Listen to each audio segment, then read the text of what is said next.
Hello YouTube, this is Morgan Airspeed Prime here with my next YouTube video, and this is going to be the second of my Transformers comic reviews from IDW Comics. And what I'm going to be reviewing today is Robots in Disguise, Volume 1. It's the first trade paperback for Robots in Disguise. And as I mentioned in my previous video, Robots in Disguise is the kind of sister series that happens concurrently with More Than Meets the Eye. So just to kind of summarize, in More Than Meets the Eye 1 you have Death of Optimus Prime and More Than Meets the Eye issues 1 to 3. Death of Optimus Prime and More Than Meets the Eye issue 1 happened before the first issue of this trade. So if you really want to get into Transformer comics, new ones, you definitely kind of need to start with this and then get this and continue to both series probably, but you definitely need this before you kind of read that. Though I wouldn't say it's completely required, because this issue 1 of this does do a decent job of explaining what happens. Just you get more context to events with this one.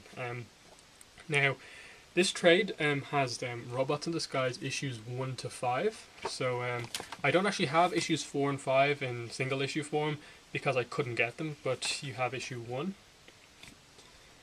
issue 2, yeah, that's issue 2, and issue 3. Yeah, I think I did that right. Issue 3. Anyway, and also this has some stuff at the back, has some notes on some of the issues and pages from the writer John Barber, as well as the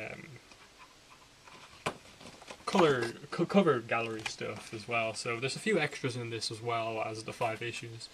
But anyway, this book, obviously the first 5 issues are written by John Barber, who basically remains the writer for all of Robots in Disguise, and then the art is done by Andrew Griffith in all 5 issues, and nothing really changes until later issues. So all 5 issues are done by the exact same creative team in this book.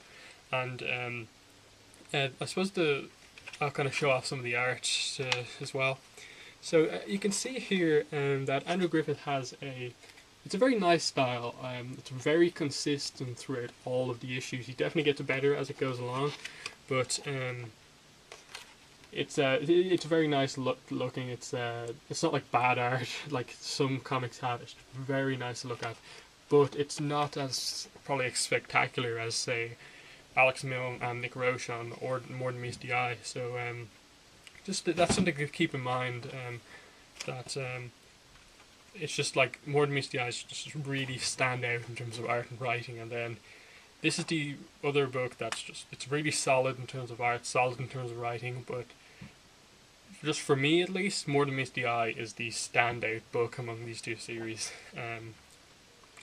So basically into what this book actually is about, basically.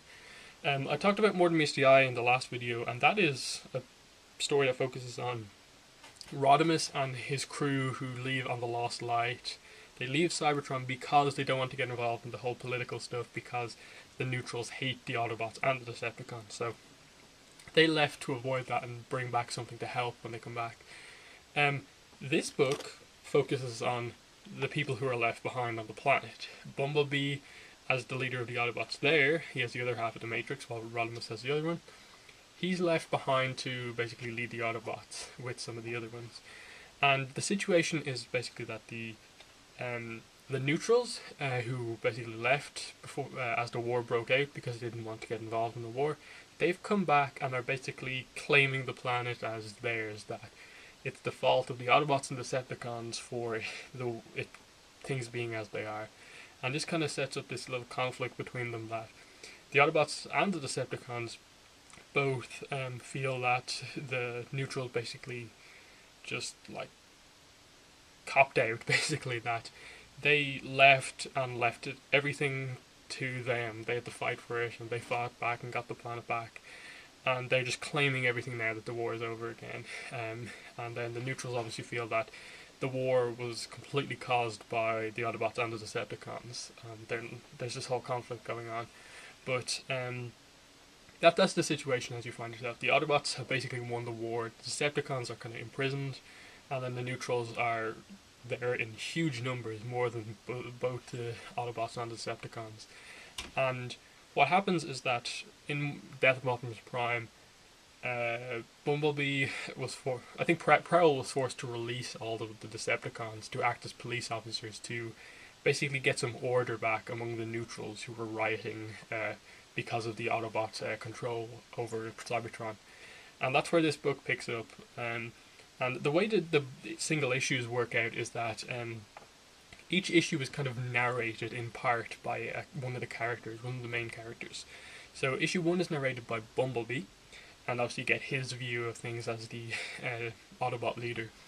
But within the issue, it's not a focus on Bumblebee, but when there are moments with him in it, you get extra insight into them. That's the way it works. Just to kind of showcase that, here you can sort of see on this page, just like the one of the opening pages of issue 1, you can sort of see the yellow panel there. That's basically Bumblebee's thoughts, and obviously he gives further insight into the events happening in the story. So that's the way it works out. Issue 2 is narrated by Starscream, issue 3 by Wheeljack, issue 4 by Prowl, and issue 5 by Ironhide. And it works well throughout the whole thing, though I suppose it means that a lot of characters don't get as much focus as the ones that the spotlight is on. But that's the way it works out. And overall, the story in these first 5 issues is basically harsh choices that have to be made by all the leaders. In issue 1, Bumblebee has to make a harsh choice with regard to the Decepticons being overly brutal in their kind of enforcement of the law with the neutrals, and he's forced to make a decision that puts him in a bad position with nearly everyone. Issue 2 is basically about Starscream choosing to become the Decepticon representative in this thing, and he basically sets up this kind of political battle between Bumblebee for the Autobots, Metalhawk as leader of the neutrals, and himself as leader of the Decepticons, though he's the only one who wants a kind of political solution to this. So none of the other Decepticons even care about a political solution apart from Ratbat, who just a brief spoiler on the thing, basically gets killed because of probably the most interesting character in the book, Prowl, who is basically running things for Bumblebee behind the scenes.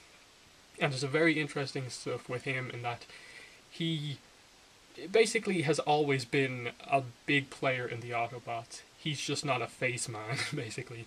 He needs Bumblebee to be that leader, the one that everyone knows, but he's running things in the background. And he's doing everything he can to help Bumblebee win the election, including getting rid of Decepticon and kind of rivals for him, and that involves basically him using RC, who's basically in this universe crazy, to kill Ratbat. And this amazing stuff with Prowl, always doing stuff in secret in the background, and especially when you get into like issue 4 or 5 kind of region, stuff happens and like Prowl does some crazy stuff, and you hate him for doing it, but at the same time love him as a character for doing it. And he's definitely one of the stronger characters in this book. And judging the story overall from these first 5 issues, I think it's a bit of a slow burn in that every issue kind of ends with a bit of a cliffhanger, and it's exciting. But overall, it's one story. They're telling one story throughout the whole thing, and there's a lot of setup going on in that.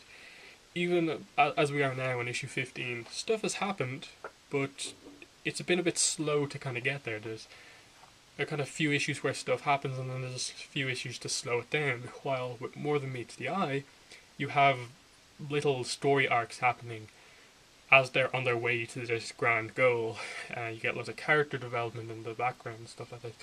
With this one, it's one main plot and lots of stuff kind of being set up in play going forward. And there's been some big payoffs in Robots in Disguise. I just felt like they need to kind of make the issues kind of work more as single issues, as well as being a part of the like whole Robots in Disguise story. And that's the, I think, main thing to say about this. Like, there's a lot of interesting political maneuvering that happens, some interesting character development, but it kind of gets a bit lost in having to set up this really intricate story. I think the probably biggest culprit is that issue 5, which is narrated by Ironhide, some stuff happens in that with him and the Dinobots and stuff like that. And they're kind of just put in this situation, you know. So sorry, not, I kind of got way ahead of myself then, it's a later issue. But with the thing with Ironhide is that he hasn't really had much of a focus in the story. He gets a focus in issue 5, and then something else happens to him. And he's gone from the story for like another 10 issues until he comes back again.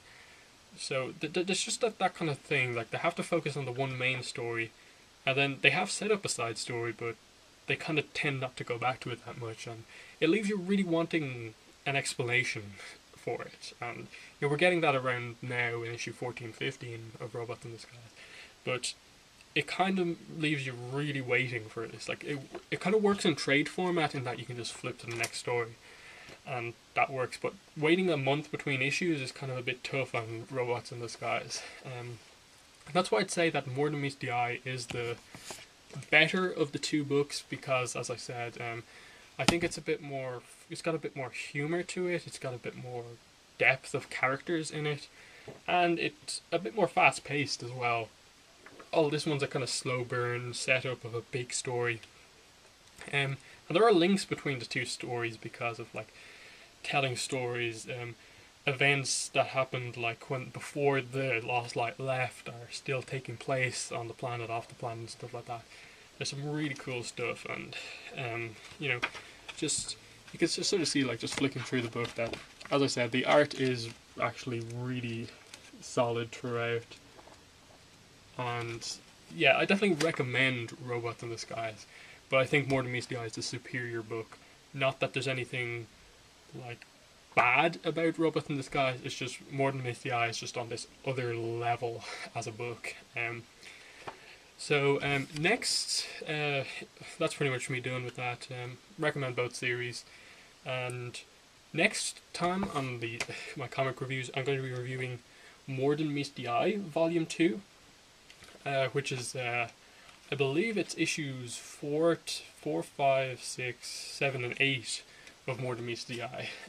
So that's what I'll be reviewing next. And then after that will be Robots in Disguise, Volume 2, and then More Than Meets the Eye, Volume 3, and so on. That's the way I'll keep doing it. More Than Meets the Eye, the next volume, and then Robots in Disguise, the next volume. And that's the way I'll do these series. So thank you for watching this video, and bye.